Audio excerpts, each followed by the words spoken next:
Alright guys, how's everybody doing out there? This is Mount Vernon Kid coming to you again. Uh I've been seeing a lot of my friends here on YouTube, my YouTube family, doing these videos, characters, why I like them. And they talk about a character they like. So I said, I'm thinking maybe I should get into the fun of it as well. So here I am to give you characters, why I like them as well. So the first character I'm going to do is a DC character. Yes, is that a shock? You figure I'd do a Marvel character, or a certain web slinger, but I think I'll save that. So the first character, as you can see, is Michael Holt, aka Mr. Terrific. Mr. Terrific is a great character. He's the third smartest character in the DC universe. Michael Holt Mr. Terrific first appeared in the Spectre comic number 54. And in that comic, it was a bit of a change. Now, he's not the first Mr. Terrific, and I'm going to explain a little bit more of it. Okay, Michael Holt was gifted from the day he was born. Things to him had never been fair in a kind of sense. He's a child prodigy with the astronomical IQ, and he's naturally gifted in athletics. So he had brains and brawn. He was a jock and a geek combined. But on the other hand, he had an older brother named Jeffrey that was mentally challenged, and he died when he was 15. So that was like strike one for Michael. That broke his heart. He loved his brother, and that wasn't fair.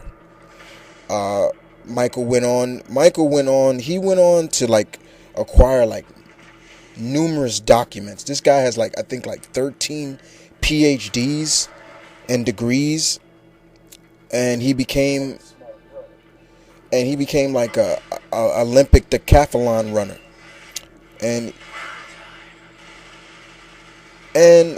none of these things gained him a small fortune. So he pretty much had money, wealth, and later on he got married, and she gave him, his wife Paula gave him a purpose of living, basically, until she died in a car accident. And not only that, she was carrying their unborn child. So once again, another blow to Michael, and that wasn't fair. Once again. So Michael's heart was broken.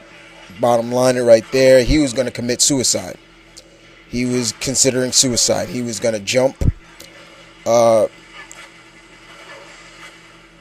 And then all of a sudden he was approached by the Spectre. Spectre approaches him and tells Michael about a man known as Terry Sloan, the Golden Age Mr. Terrific, the first Mr. Terrific. And Michael was inspired by Terry's simple, his philosophy and his origin, that Michael decided to take on that mantle. So Mr. Terrific number 2 was born. And he realized that though he was a prodigy, it was Paula and his brother Jeffrey that was like his role models, you know what I'm saying? And in their memory, he turned his anger and sadness into, a resolve, his focus.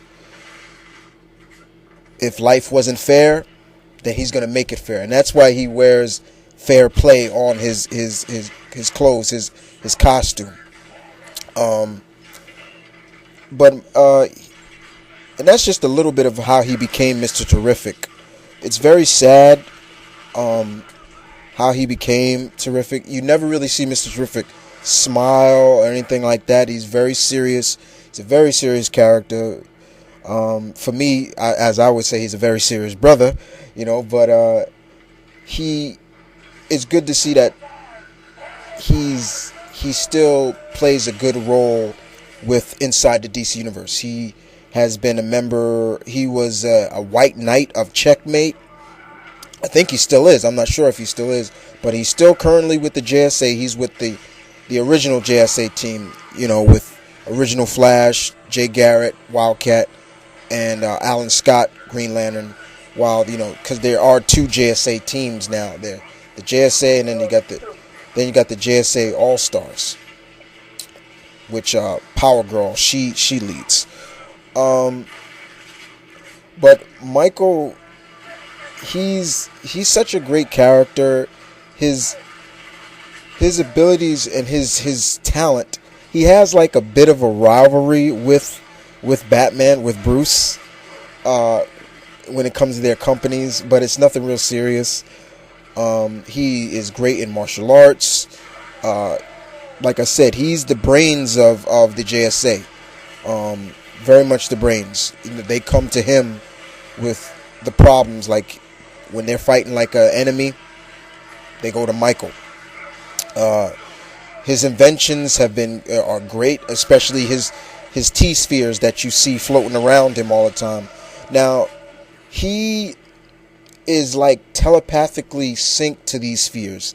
Even though technically they say he has no powers, but those spheres, he's like technically like telepathically in sync with them, and those spheres can do many things. Like they can create holograms, laser grids, take audio and video surveillance, as well as they can pack like a wallop. They can actually attack you. And that mask that you see he wears, that's not like war paint or anything like that. That's a mask, and it pretty much makes him invisible to all forms of electronic devices. So he can pass through like all kinds of like surveillance cameras and things without being seen. And he played a big role in the OMAC stories as well. So it was great to see him as that, because he's such a cool character. But like I said, you never really see this guy smile too much. Very serious. And he just doesn't really crack a smile because he's so serious.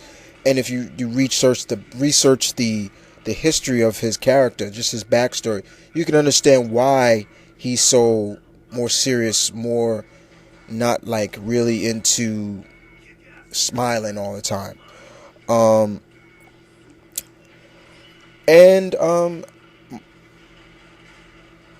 Mr. Terrific is probably one of few characters in comics that is an atheist, meaning he does not believe in God. He has no beliefs in, religion or anything like that, and that also is unique for him and makes him more unique. And why because it's kind of funny, because he's in a world where there are powerful godlike beings and gods that are all around him, and he doesn't believe in that, like just the belief in God, So it really, and then once again, it comes back to his life, what happened to him. And there have been some great stories that involved him. Like there was a story in the JSA comic where he was transported to another universe. I think Power Girl's universe. I'm forgetting what Earth's Power Girl really comes from. And in that universe, his wife Paula was still alive. So it was really, really, really sad to see Paula there, and him wanting to bring her back into Earth 1, I believe. I'm thinking that's what the original DC universe is. I'm so messed up when it comes to those Earths. But like I said, he played a big role in the OMAC project.